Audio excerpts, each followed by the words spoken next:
ছেলেটার মাথা খেয়ে ফেলছে, একেবারে মাথা খেয়ে ফেলছে ছেলেটা। একে তো ইহাদা তার কোনো বুদ্ধি নেই মাথায়, হ্যাঁ, তার উপরে একেবারে এসে মাথাটাকে একেবারে খেয়ে ফেলে দিল। এসব কথা এখন থাক মা। ওই চোখ রাঙাচ্ছিস কাকে? চোখ রাঙাচ্ছিস কাকে? হ্যাঁ, এসব চোখ রাঙানি না, অন্যখানে গিয়ে দেখিও। আমাকে চোখ রাঙিও নে। তোমার ওই চোখ রাঙানির ধারও আমি ধারি নে, জেনে রেখো। লজ্জা করে তো? হ্যাঁ, সাদে মাওয়াতে পড়ে থাকিস কেন রে তুই? হ্যাঁ, কে হসতে পারি? কি যাই তোর এই বাড়িতে? হ্যাঁ, সারাদিন বসে বসে আমার ভাই তার মাথা কাটছে, লজ্জা শরম কিছু নেই। তো বাড়ি ঘর নেই, এখন কি করতে তুই? হ্যাঁ, কি খেতে শুনি? সারাদিনে আবার দেশে পড়ে আছে, লজ্জা শরমের মাথা খেয়েছে। আমার বউ কিন্তু এখন এ বাড়িতে আছে। হ্যাঁ, আমার ভাইয়ের বউ, ও ওকে কিন্তু বিয়ে করেছে, এখনো কিন্তু ডিভোর্স দেয়নি। ডিভোর্স দেবে বলেছে। যদি এমন হয় যে ও ডিভোর্স দেবে বলছে কিন্তু দেবে নে, তাহলে তখন তুই কি করবি? হ্যাঁ, কি করবি তখন তুই? তোমার সঙ্গে আমি একটাও কথা বলছি না। আর কিছু না, একবার ভেবে দেখো, এই মেয়েকে তুমি বিয়ে করবে, এই ভবিষ্যতে তোমার মাকে দিদিকে দেখবে তো? শোনো শিমুল, এসব অবান্তর কথা ভাবার সময় কিন্তু এখন নয়। আমি ওকে বিয়ে করব কি করব না সেটা কিন্তু আমি এখনো সিদ্ধান্ত নিইনি। এখন ডিভোর্স নিয়ে কথা হচ্ছে, ডিভোর্স পেপারে সাইনটা তোমাকে করে দিতে হবে। বৌমা, এখন তুমি সই করবে না। আমি বলছি তুমি এখন সই করবে না। এখন সই করার কি আছে শুনি? না, তোমাকে ওর সঙ্গে থাকতেও হবে না, কোনো কাগজে এখন সইও করতে হবে, বুঝেছো তো? তাড়াহুড়ো কিসে? ভদ্রলোকের কিন্তু এক কথা, তুমি যদি ভদ্রলোক হও তাহলে তুমি তোমার কথা রাখবে। ভদ্রলোকরা না ভদ্রলোকদের সাথে ভদ্রভাবে কথা বলে, কিন্তু ভদ্রলোকরা কি ছোট লোকদের সাথে ভদ্রভাবে কথা বলে? তুমি কিন্তু তোমার কথার খেলাপ করছো শিমুল। আচ্ছা, তোমাকে যদি আমি ডিভোর্সটা না দিই তুমি কি করবে? আমি তোমাকে বলেছিলাম না পরাগদা, এই মেয়ে ছেলেটা কিছুতেই তোমাকে ডিভোর্স দেবে না। এই, মা তুমি সরো তো। Mind your language. কি মনে করেছো তুমি নিজেকে? বাড়িতে মা, বৌদি, দিদি কেউ নেই না? আর যদি থাকো এই ভাষায় কথা বলো, পাড়ার বন্ধুদের সাথে এই ভাষায় বুঝি কথা বলো তুমি? নিশ্চয়ই তোমার বাড়িতে কেউ নেই, সেই কারণেই সারাদিন আমাদের বাড়িতে পড়ে থাকো। তাই হয়তো এখনো তোমার বিয়েও হয়নি। খবরদার, তুমি আমার ব্যক্তিগত ব্যাপার নিয়ে একদম মাথা ঘামাবে না। ব্যক্তিগত ব্যাপার? আচ্ছা, ব্যক্তিগত ব্যাপার কি তুমি রেখেছো? হ্যাঁ, এখন তো পুরো ব্যাপারটা আর ব্যক্তিগত নেই, কারণ যেটা হচ্ছে সেটা আমাদের বাড়িতে হচ্ছে, সবার চোখের সামনে হচ্ছে। আর ভুলে যাও না প্রিয়া, আমি কিন্তু এখনো লিগালি ওর ওয়াইফ। শিমুল, তুমি কথা না বাড়িয়ে সইটা করে দাও। শোনো, আমাকে ধমক দিয়ে না সই করাতে পারবে না। আমি তো তোমাকে বললাম পেপারটা রেখে যাও, আমি পড়ি, তারপর আমি সাইন করে দেবো। অজুহাত, সব অজুহাত এসব। আমি বলেছিলাম না পরাগদা তোমাকে, এই মেয়ে সহজে তোমার ঘাট থেকে নামবে না। বারে, ঘাড়ে যখন উঠেছি অত সহজে কি ঘাট থেকে নামবো? ঘাড়ে তো মানুষ ওঠেই ঘাড়ে থাকার জন্য। তবে হ্যাঁ, যদি ঘাড় থেকে নামার হয় না, নিজের জন্যই নামবো, তোমাদের জন্য নামবো না। তোমাদের সুবিধার জন্য আমি ঘাড় থেকে নামবো, সেটা কিন্তু ভেবো না। তাই না? তাই? হ্যাঁ, কত বড় সাহস! হ্যাঁ, কত বড় সাহস আমারই বাড়িতে দাঁড়িয়ে, আমার বউয়ের সামনে দাঁড়িয়ে সে কিনা এই সমস্ত কথা বলে। আরে এই ছেলেটা, এটা হচ্ছে গাধা, মুখ্য একটা। তার মাথাতে এখনো ঢুকছে না যে আমারই বউকে আমার সামনে অপমান করছে একটা মেয়ে, যার কিনা এই কথাগুলো বলার কোনো অধিকারই জন্মেনি। মা, ও তো কোনোদিনও আমাকে বউয়ের সম্মানই দেয়নি, বউ হিসেবে মনেই করেনি। কি ভেবেছে বলো তো? একটা মেয়েকে নিয়ে এসেছি ফোকটে, বিয়ে করে ওকে শুধু ভোগ করব।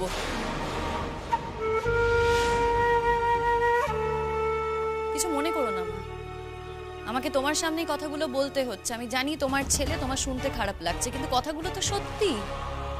ও মেয়েদেরকে এই চোখেই দেখে মা, আর আমি তোমাকে বলছি ও প্রিয়াকেও এই চোখেই দেখবে। যদিও বা প্রিয়ার হয়তো তাতে কিছু যায় আসে না, এতে খুশিই হবে, কিন্তু আমি এতে খুশি হতে পারিনি। তাই ওর সাথে আমি থাকবো না মা। আর আমি ওকে স্বামী হিসেবে মান্যই করি না। সেই স্বামী হিসেবে তুমি আমাকে মান্যতা দাওনি তো, কিন্তু আমার টাকাগুলোকে তুমি মান্যতা দিয়ে গেছো। তোমার থেকে টাকা নেব না? নেবো তো তোমার থেকে টাকা। যদি এমনি এমনি টাকা না দাও না, জোর করে তোমার কাছ থেকে টাকা নেব। ভাগ্যিস তোমার কাছ থেকে টাকা নিয়েছিলাম, তাই তো তোমার দিদির জীবনটা সিকিউর করতে পেরেছি। কি করব বলো তো? কোনো তো গ্যারেন্টি নেই। আমি যদি এই বাড়িতে না থাকি তাহলে ওদের সাথে আমার যোগাযোগ থাকবে কি থাকবে না সেটা তো আমি বলতে পারি না এখন থেকে। যে বাড়ি থেকে তুমি দুদিন পর চলেই যাবে শিমুল, সেই বাড়ির জন্য নাকি তোমার এত ভাবনা? কি করব বলো, আমি তো আর তুমি না। আমার মধ্যে তো এখনো মানুষের রক্ত আছে, তাই এই বাড়িতে যারা আছে তাদের কথা আমি ভাববো। তোমার মতো হতে পারিনি, অমানুষ তো হতে পারিনি, তাই ভাবি। লজ্জাও করেনি তোর? ও কি কথা বলি, এই মেয়েটার মধ্যে কি দেখেছিস রে তুই? হায় রে। না, আমি মানলাম যে তুই আমার বৌমাকে পছন্দ করছিস নে, তার সঙ্গে তুই সংসার করতে চাইছিস নে, মেনে নিলুম। এও মানলুম যে তুই নয় আর একটা বিয়ে করবি দেখে শুনে, পরে একটা ভালো মেয়ে। ও কি কথা, এ আমি কি বললুম? আর কোন ভালো মেয়ে আছে যে তোর সঙ্গে এসে থাকতে চাইবে, তোর সঙ্গে সংসার করতে চাইবে? হ্যাঁ, কি উপদেশ দিয়ে ফেললুম আমি, এ ভগবান। তোর জীবনে কোনো মেয়ে আসা মানে তো তার জীবনটা একদম নষ্ট হয়ে যাওয়া রে। সে কি আর আমি বুঝি নে? আমার বৌমার সঙ্গে যখন তুই সংসার করতে পারিস নে, তখন তুই পৃথিবীর আর কারোর সঙ্গে সংসার করতে পারবি না, কোনো ভালো মেয়ের সঙ্গেও পারবি না। তবে হ্যাঁ পারবি, তুই এই প্রিয়া নাকি, তার সঙ্গে পারবি রে পড়া, তার সঙ্গে সংসার করতে পারবি। কেন জানিস? কারণ হলো ও তোর জন্য জন্মেছে।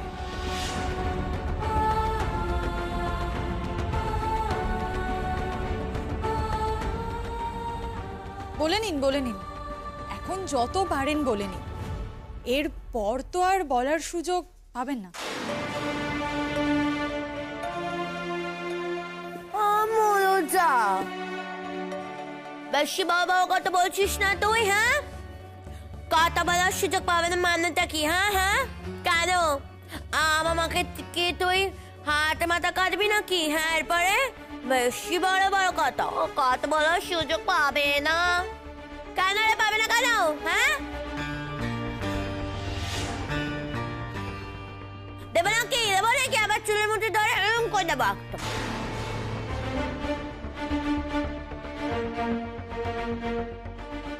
আচ্ছা, এক মিনিট, আমরা কি এখানে দাঁড়িয়েই থাকবো? তোমার ইচ্ছে, তুমি দাঁড়াবে না বসবে সেটা তো আর আমি ঠিক করে দিতে পারি না। তবে আমি একটা কথা বলতে পারি, তুমি চাইলেই যে আমি সাইন করে দেবো সেটা কিন্তু নয়। বললাম তো রেখে যাও, আমি পড়ি তারপর সাইন করে দেবো। আজকে দিলে কিন্তু প্রসেসটা আমি কালকে থেকে শুরু করে দিতে পারতাম। এত তাড়া কিসের তোমার? প্রিয়াঙ্কার জন্য? আরে ও তো এই বাড়িতেই আছে, সব সময় থাকে। এই তো এতটা রাত হয়ে গেল, এখনো আছে। পুরো রাতটা থাকা বাকি, কদিন পর সেটাও থাকবে। এত কৈফিয়ত তোমাকে দিতে হবে কেন? খবরদার প্রিয়া, তোমার সাথে এখানে কেউ কথা বলছে না। বেরিয়ে যাও এখান থেকে। তোমার বাড়ি নাকি যে বেরোবো? ওই, ওর বাড়ি নয় কিন্তু আমার বাড়ি। বেরিয়ে যাও, যাও, বেরিয়ে যাও। মা শোনো, তুমি কিন্তু আমার গেস্টের সঙ্গে এইভাবে কথা বলতে পারো না। কেন রে, আমি কি মিথ্যে কথা বলছি? মিথ্যে কথা বলেছিলি তুই। তুই মিথ্যে কথা বলেছিলি বৌমাকে ফাঁসাবি বলে। কি বলিসনি তুই? হ্যাঁ, তুই বলেছিলি যে ওর সঙ্গে তুই কথা বলবি নে, তুই ওর সঙ্গে কথা বলতে চাসই নে, তুই ওই প্রিয়ার মুখও দেখতে চাস নে। তুই নাকি ওকে স্পষ্ট করে জানিয়ে দিয়েছিস যে তুই ওকে আর কখনো পড়াবি নে, বলিস নে? কি হলো? তোমার মুখোশটা যে আমার কাছে খুলে গেছে সেটা কি তুমি বুঝতে পেরেছো বুঝতে?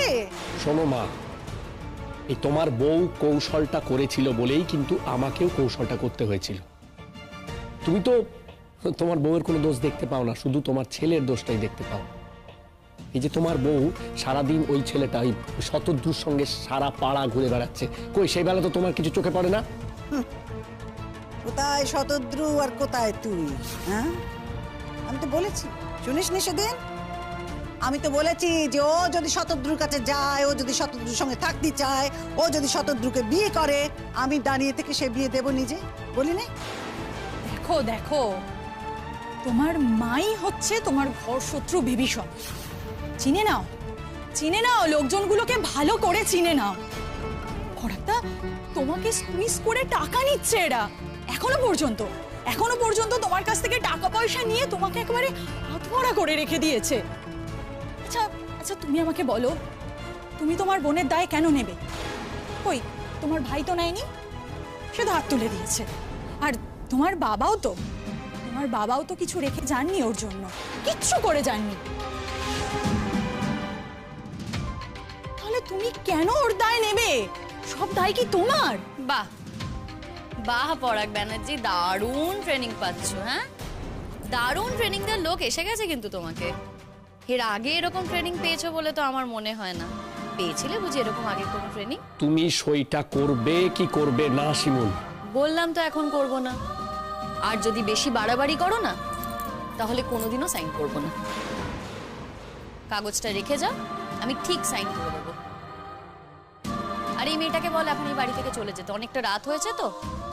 আর এখনো কিন্তু সব চুকে বুকে যায়নি যেই মেয়েটা এখানে থাকবে। চুকে বুকে যাক, তারপর না ওকে বিয়ে করো। এখনো তো আমি তোমার বউ, এই বাড়িতেই থাকি। পাড়ার লোক কি বলবে সেটা একবার ভেবে দেখো। বাড়িতে বউ থাকতে অন্য একটা মেয়ের সাথে ফুর্তি করছো, তাকে বাড়িতে নিয়ে আসছো, সেটা তো খুব একটা ভালো দেখায় না, না? তাই বলছি কথাটা। তোমার সম্পর্কেও লোকে বলে, জানো তো, বাড়িতে বর রেখে রাস্তায় একটা ছেলের সঙ্গে ফুর্তি করে বেড়াচ্ছ। তোমার সাথে আমি কথা বলছি না, খবরদার। এই বারবার খবরদার খবরদার এরকম করবে না তো। হ্যাঁ ঠিক, তুমি আমার সঙ্গে কথা বলছো না, কিন্তু আমি তোমার সঙ্গে কথা বলছি। তুমি আমার সম্বন্ধে নানা রকম বাজে বাজে কথা বলবে আর আমি চুপ করে থাকবো, এটা কি করে হয়? চুপ করো, চুপ করতে বলছি আমি, চুপ করো। আমি কথা বলছি, আমায় কথা বলতে দাও। দেখো শিমুল, এখন কিন্তু এসব কথাবার্তা ভেবে কোনো লাভ নেই। আমরা অলরেডি সিদ্ধান্ত নিয়ে নিয়েছি। সিদ্ধান্ত? এই, কি সিদ্ধান্ত? তুই সিদ্ধান্ত নিয়েছিস, বৌমা কোনো সিদ্ধান্ত এখনো নেয়নি। আমি যদি এখন বৌমাকে বলি যে তুমি সই করবে না, দেখি সে কি করে সই করে, দেখি তুই কি করে পাস ওই ডিভোর্স। আমিও দেখি তুই কি করে ওকে বিয়ে করিস, দেখি কি করে ওকে বিয়ে করে তুই এ বাড়িতে আনিস। আমিও দেখ। বৌমা, তুমি সই দেবে না, দেবে না সই। শিমুল, তুই একদম শো করবি নি, আমি তোকে বাবা করে বাউ করে দিচ্ছি। তুই ওর সাথে একদম থাকবি না, কিন্তু তুই চয় করবি না কাগজে, ভোগ কর। শিমুল, আমি কিন্তু খুব অল্প দিন অপেক্ষা করব। আর আমার মতো মানুষ যদি ডেসপারেট হয়ে যায়, তাহলে কিন্তু অনেক কিছু করতে পারে। ভুলে যেও না সেটা।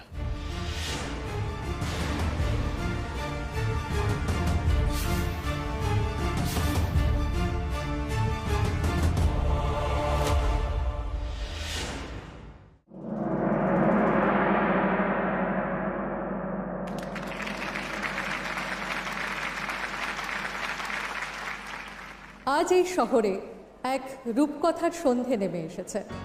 হ্যাঁ, আপনারা একের পর এক অনুষ্ঠান দেখছেন, আর আমাদের সর্বশেষ অনুষ্ঠান নতুন ভোরের ডাক। এই অনুষ্ঠানটি পরিবেশন করবেন মনের কথা নামক একটি ব্যান্ড, এবং এই ব্যান্ডটি মহিলা পরিচালিত এবং সকলেই মহিলারা মিলেই এই ব্যান্ডটি তৈরি করেছে। এরা নাচে গানে কথায় আমাদের নতুন ভোরের ডাক দিয়ে যাবেন। আশা করি আপনারা সকলেই এই অনুষ্ঠান খুব উপভোগ করবেন। মা, আমি ভাবছিলাম একবার গ্রিন রুমে গিয়ে শিমুলের সঙ্গে দেখা করে আসি, কিন্তু এখন ভাবছি যাবো না। আসলে শোয়ের আগে ওর সঙ্গে দেখা করলে মনটা চঞ্চল হয়ে যাবে, তার থেকে বরং শোয়ের পরে গিয়ে আমরা একসাথে গিয়ে ওর সাথে দেখা করে আসবো। আমাদের এখানে ওর প্রোগ্রামটা দেখতে এসেছি, ও তো জানতেই পারলো না। অবশ্য এমনিতে তো যোগাযোগই রাখে না। দেখো, কলকাতা এলো, বাড়ির এত কাছে, তাও একবারও বাড়িতে গেল না। মা ও কি করে বাড়িতে আসবে? ও তো এখানে প্রোগ্রাম করতে এসেছে, সব সঙ্গী সাথী সবার সাথে এখানে রয়েছে। এই প্রোগ্রাম ছেড়ে কেউ বাড়িতে আসবে আমাদের সাথে দেখা করতে? আসলে তোমার ননদ আমাদের উপর এতটাই রেগে আছে যে ও বাড়িতেই আসতে চায় না। মা, শিমুলের রাগ করাটা কি অস্বাভাবিক? মা, শিমুল নিজের লড়াই একা লড়েছে, আর আজকে মেয়েটা নিজের পায়ে দাঁড়িয়ে এত বড় প্রোগ্রাম করছে মা। আর আমি শিমুলকে যতটা চিনি, ও যতক্ষণ না নিজের পায়ে দাঁড়াবে ও তার আগে কিন্তু আমাদের বাড়িতে আসবে না। তোমার মেয়ের জেদ তো কম না। তো আমি কি করতাম?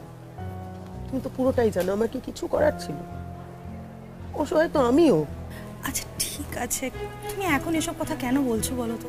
আমরা এখানে এত সুন্দর একটা শিমুলের প্রোগ্রাম দেখতে এসেছি, মেয়েটাকে এত বড় জায়গায় দেখে আমাদের কত গর্ব হচ্ছে মা।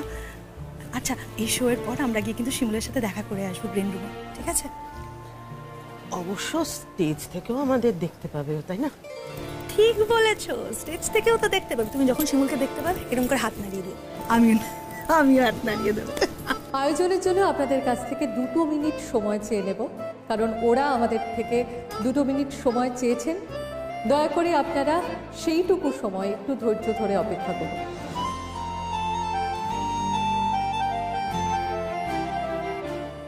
আজ আমি সবার সামনে কথাটা বলবো। আমি অনেক দিন সহ্য করেছি, ছেলেটাকে এত দিন এত করে বোঝালাম, কিছুতেই বুঝলো না। সত্যি গো দিদি, তোমার শতদ্রু কত ভালো ছেলে বলো তো, আর এই মেয়েটার পাল্লায় পড়ে বিয়ে পর্যন্ত করতে চাইছে না, এখন বলছে আমার বিয়ের জন্য তোমরা ভেবো না, আমার যদি কোনোদিন বিয়ে করতে ইচ্ছা হয় তখন আমি তোমাদের জানাবো। অথচ দেখো, একটা মেয়েকে আমরা ঠিক করে রেখেছি, তার পরিবারকেও কথা দেওয়া হয়ে গেছে, এখন এসব কথা বলছে। আর একটা বিবাহিত মেয়ের পাল্লায় পড়ে গেল শেষ পর্যন্ত। আরে বাবা, বিয়ের আগে তোদের যা ছিল ছিল, এখন তো সে বিয়ে হয়ে চলে গেছে, আবার কেন তুই ওর পেছন পেছন যাচ্ছিস? আর কি জানো তো, তোমাকে একটা কথা বলছি, তুমি তো আমাদের পাশের বাড়ি, তুমি তো ওকে অনেক ছোটবেলা থেকে দেখেছো, তুমি তো আমার ছেলেকে জানো, আমার ছেলেটা বরাবরই পরোপকারী। ওই মেয়েটা শ্বশুর বাড়ির পাড়াতে ওই শতদ্রুকে মাঝে মাঝে কাজে যেতে হয়, ওখান থেকে কোনোভাবে ফাঁসিয়েছে ওকে, ফাঁসিয়ে তো একেবারে জেলে ভরে দিয়েছিল, তারপরে কোর্ট কেস হয়েছে, এইসবে তো ওর চাকরির জায়গাটাও টলমল করছে। তুমি একবার ভাবো অবস্থাটা, সর্বস্ব খোয়াবে ওই মেয়ের জন্য, আবার দেখো এখানে গানের প্রোগ্রামের ব্যবস্থা করে দিয়েছে। আজ আমি ওকে 2-4 কথা বলবো, তাতে বাড়ি গিয়ে যা হয় হবে। ওর বোন ওকে অনেক বুঝিয়েছে, তাতে যখন কিছু হচ্ছে না, আজকে আমি এর শেষ দেখেছি। এখানেই বলবে? হ্যাঁ, প্রোগ্রাম হয়ে যাক, শতদ্রু তো আমাকে কার্ড দিয়েছে এখানে আসতে, আসলে ওই মেয়েটার সম্পর্কে একটু ভালো ধারণা তৈরি হবে। প্রোগ্রামটা শেষ হয়ে যাবে, আমি তখন বলবো যে আমি শিমুলের সঙ্গে দেখা করতে চাই, তারপর দেখা করে কি দেবো না সেটা আমার মনেই আছে।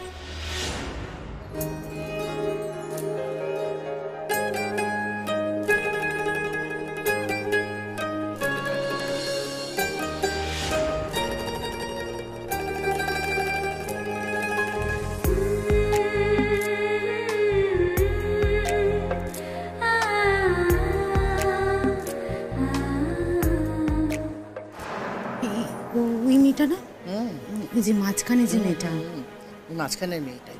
তুমি তো ওকে আগে দেখেছো, আমাদের বাড়িতে তো 2-4 বার এসেছে। হ্যাঁ হ্যাঁ, তোমাদের বাড়িতে এসেছিল তো।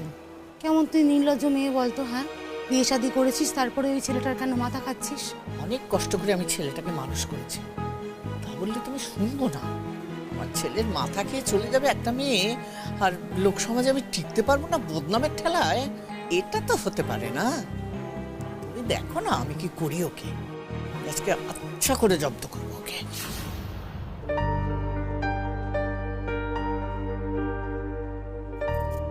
নমস্কার। আজ আপনাদের সকলের আশীর্বাদে আমরা এই মঞ্চে এসে দাঁড়াতে পেরেছি, তার জন্য সত্যিই আমরা সবাই আপনাদের কাছে কৃতজ্ঞ। আপনারা যারা অনেকক্ষণ ধরে ধৈর্য ধরে বসে আছেন আমাদের অনুষ্ঠান দেখবেন বলে, নাচ দেখবেন, গান শুনবেন বলে, তাদের সকলকে আমি আমার ভালোবাসা জানাই। তাদের সকলের কাছে আমি সত্যিই খুব কৃতজ্ঞ। কিন্তু আমাদের জন্য না বেশি সময় ধার্য করা হয়নি, আমরা মোটে 15 মিনিটই সময় পেয়েছি, আর এই 15 মিনিটে আমাদের পুরো অনুষ্ঠান দেখানো তো সম্ভব হবে না। তাই ছোট করে যতটা পারি আমরা আমাদের অনুষ্ঠান আপনাদের কাছে পরিবেশন করব। আর যদি এই 15 মিনিটে আমাদের অনুষ্ঠান আপনাদের ভালো লেগে থাকে তাহলে আমাদের জানাবেন। আমরা যদি সুযোগ পাই আবার আপনাদের সামনে এসে আমাদের গান শোনাবো, নাচ দেখাবো। সেই সুযোগের অপেক্ষায় আমরা কিন্তু থাকবো। নমস্কার।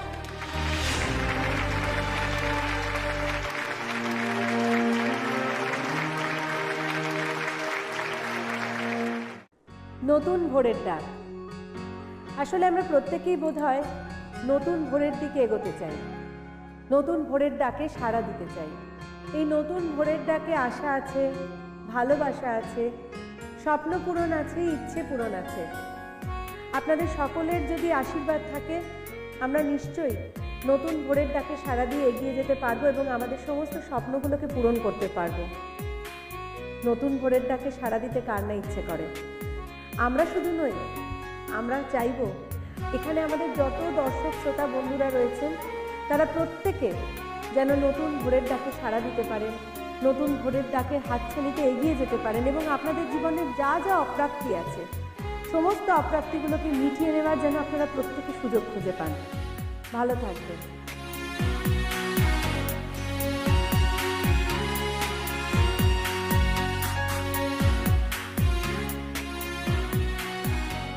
আমরা যখন জন্মাই তখন প্রথমে থাকি আমরা শিশু, তারপর মেয়ে। আমাদের এই সামাজিকীকরণই আমাদের প্রতিটা মুহূর্ত বুঝিয়ে দেয় আমরা মেয়ে। আর এই মেয়ের জীবনে থাকে অনেক অপমান, লাঞ্ছনা, বঞ্চনা। এখানে উপস্থিত যারা মেয়ে তারা নিশ্চয়ই বুঝবেন। কিন্তু সবার প্রথমে আমরা মানুষ। আমাদেরও ইচ্ছে করে ফিনিক্স পাখির মতো সব কিছুকে উপেক্ষা করে সব প্রতিবন্ধকতাকে পেরিয়ে উড়ান দিতে। সেই স্বপ্নের শরিক হয়ে উঠতে আপনাদেরই সাহায্য আমাদের দরকার। আমরা আমাদের মনের কথা বলবো, আমাদের কষ্ট, আমাদের অপমান এই সব কিছু আপনাদের সঙ্গে ভাগ করে নেব। দয়া করে আমাদের আশীর্বাদ করবেন।